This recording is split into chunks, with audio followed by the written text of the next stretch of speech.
Gudang hapon, usap-usap lamang. Oh! May tanong kami sa inyo. Ano?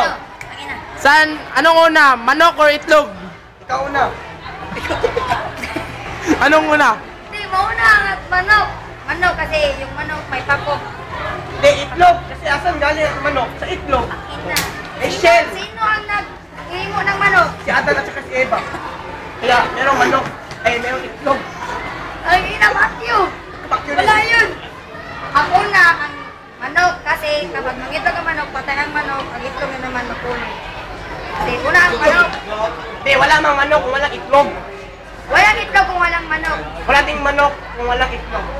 Daw nakatago. Yan na. Suko na po mananalo. Sino una? Siya. Sino siya? Siya. Siya, wala siyang puso. Ano, manok itlog? Manok ay itlog. Okay, nagdesisyon na kami na ang una ang manok. Bakit unang manok? Eh, itlog. Sige, itlog na lang daw. Itlog. Bakit unang itlog? Dahil Ay ang itlog. Ay. Tapos ang manok ay M. Kaya sulian ang M. Una ang I. Ah, kaya pala. Oh, yun. Salamat po sa inyo. Bye-bye. Bye. Kabati po.